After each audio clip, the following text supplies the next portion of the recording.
पाकिस्तान का आईन औरतों को बराबर के हुकूक देता है, लेकिन इम्तियाजी बर्ताव राइज है और इस पिदराना निज़ाम में इज्जत के नाम पर तशद्दुद आम है।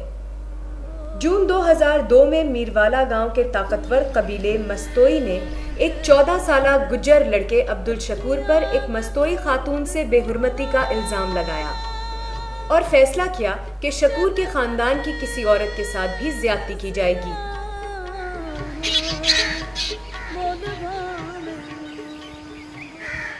गांव के बड़ों ने मसालहत की कोशिश की तो हमने कहा ये तो छोटा सा बच्चा है, ये ज्यादती नहीं कर सकता। अगर आप इस बात पर बज़िद हैं तो ऐसा कर लेते हैं, इनका अक़्द उसके साथ करा देते हैं और मुख्तियार में का जो अक़्द है वो खालिक के साथ करा देते हैं, ताकि आप करीब करीब रहते हैं, ये दुश्मनी दावत ख़त्म हो जाए।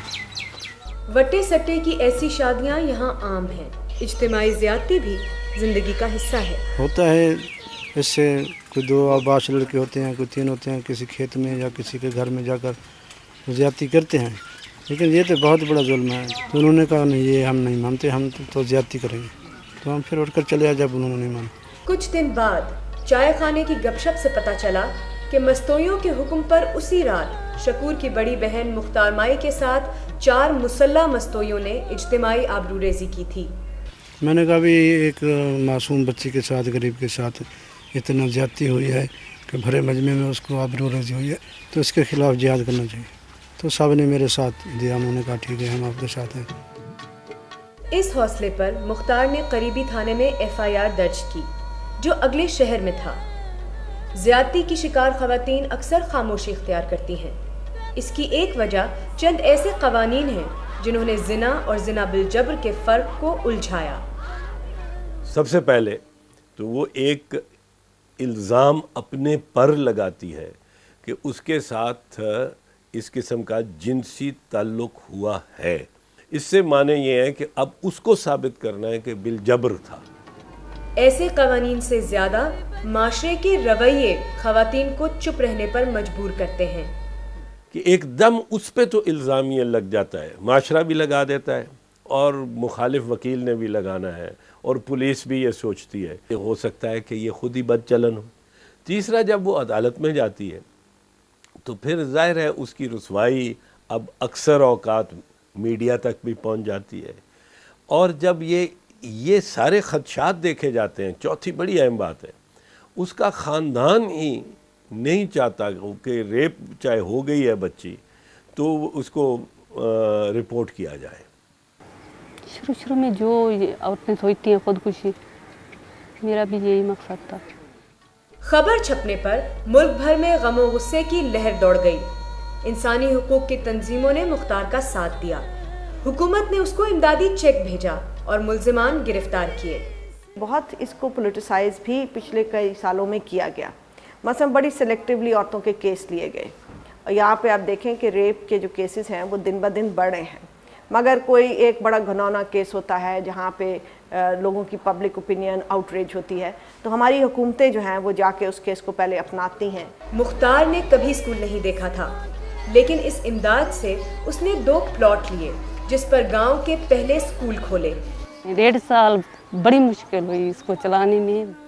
मुख्तार ने कान की बालियां बेचकर और सिलाई कढ़ाई करके स्कूल चलाया।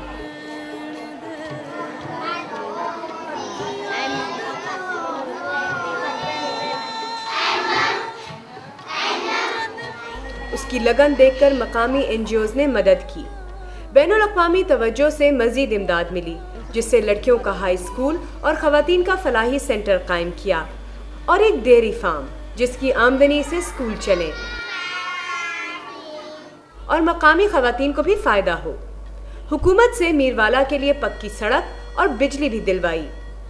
अल्लाह का शुक्र है, काफ़ी सारा फ़र्क है। लेकिन पहले जो बच्चियों को नहीं पढ़ने देते थे, कहीं भी औरत नहीं जा सकती थी बगैर खेतों के काम के। लड़कियों के स्कूल में 350 और लड़कों के स्कूल में 150 बच्चे पढ़ते हैं। मुख्तार ने एक एम्बुलेंस ली जो स्कूल बस का काम भी देती है।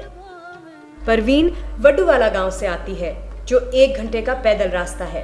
पैदल आती भी थी, जाती भी थी। रास्ते में लड़कियां वगैरह होती थी, उनको भी ले आती थी। मजबूरी भी थी और यहाँ टीचर की ज़रूरत भी थी। और हमें ये भी कि एक अगर मुख्तियार माई इतना कुछ कर सकती है तो हम भी तो कर सकते हैं।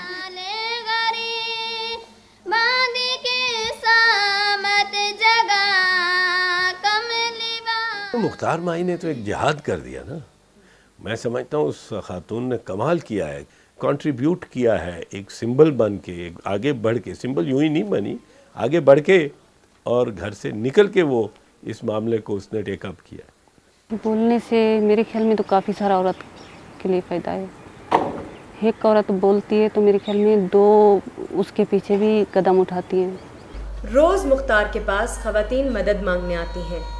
उच्च शरीफ से शमीम बीबी चाहती है कि उसके बेटे के कातिल गिरफ्तार हों। रहीम यार खान की नसरीन ने एक रईस सुनार से नाजायज़ ताल्लुकात रखने से इनकार किया तो सुनार ने उस पर कारी या बदचलनी का इल्ज़ाम लगाया। ख़ानदान की इज्जत के बायस नसरीन के चचा ने उस पर कुल्हाड़ी से कातिलाना हमला किया। नसरीन के वालिदैन उसको मुख्तार के पास लाए कि वो मकामी वडेरे की मिल्कियत न बन जाए जो इल्ज़ाम शुदा कारियों का मुकद्दर बनता है। असां इस वास्ते आयूं जे असां हिंदा सुनते आयूं भी ये तकड़ी है ये सारे नाल तावन करे सी। मुझे एक ही चीज़ का एक वो होता है कि मेरे साथ सारी दुनिया भी थी, सब लोग मेरे साथ थे, लेकिन फिर भी मेरे को इतना मुश्किल है काफ़ी ज़्यादा। तो फिर मैं दूसरी औरतों को देखती हूँ जिनके साथ कोई भी नहीं होता, फिर भी वो हिम्मत कर रही होती हैं। समाजी कारकुन हर केस नहीं ले सकते। बहुत सारे तो दबा दिए जाते हैं, कुछ ऐसे हैं जो रिपोर्ट होते हैं और कुछ ऐसे जो अदालत तक बमुश्किल पहुँच पाते हैं। समाज में इंसाफ की कमियाबी कमज़ोर तबकात को सबसे ज़्यादा मुतासिर करती है। जब भी क्राइम रेट बढ़ता है तो जो तबकात होते हैं जैसे औरतें हैं या अक़लियतें हैं या वर्कर्स हैं उनके ऊपर तशद्दुद ज़्यादा होता है। अगर कोई इसको सही करना चाहे तो गवर्नमेंट को लीड लेनी पड़ती है और गवर्नमेंट को एक बाकायदा प्लान, एक्शन प्लान बनाना पड़ता है जिसमें कवानीन हैं, जिसमें पॉलिसीज़ हैं, जिसमें अवेयरनेस है।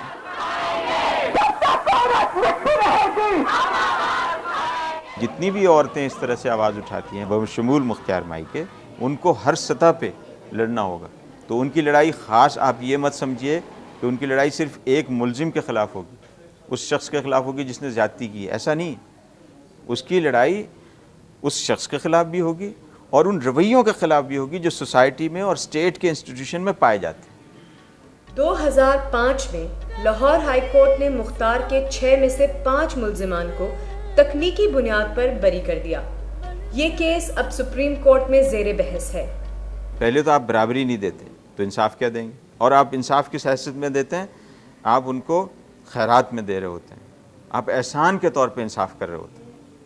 एहसान के तौर पे इंसाफ जो है वो ज़्यादा जालिमाना होता है। मुख्तार पर बैनुल अक़वामी तवज्जो उसको कुछ हिफाजत देती है, लेकिन एक मकामी अखबार ने उसके खिलाफ मुहिम चलाई है। जवाबन मुख्तार ने उस पर अदालत में हतक इज्जत का केस दायर किया है। उस पर धमकियों के बायस हुकूमत ने मीरवाला में पुलिस चौकी कायम की, लेकिन उसको मुल्क से बाहर अपनी बात करने से रोकने की कोशिश भी की। जब तक मैं अपने लिए लड़ रही थी तो हुकूमत मेरा साथ दे रही थी। जब हम लोगों ने दूसरों के लिए आवाज़ उठाई है तो उसी पे थोड़ा सा हुआ है। जब भी हम अब कोर्ट जाते हैं और पुलिस आती है तो वो हमेशा वहाँ पे बड़ी मुस्कुराहट से कहती है कि हर औरत मुख्तार माई बनना चाहती है, तो वो एक तरीके से एक बड़ा नेगेटिव इमेज देना शुरू किया हुआ है। लेकिन फिर भी मजबूरी होती है औरत वास्ते। मैं समझती हूँ कोई भी औरत नहीं चाहती कि मेरे साथ ये हो या मैं कहीं जाऊँ इस चीज़ को ज़ाहिर करूँ। औरत को अपने अंदर भी ये गुस्सा होता है, तो जो मेरे ख्याल में ख़त्म तो नहीं हो सकता ये चीज़ें, जरी अंदर से दूसरे बंदे को सज़ा मिल जाए या कुछ हो जाए, लेकिन अंदर में से वो चीज़ नहीं जाती, लेकिन थोड़ा बहुत सुकून आ जाता है।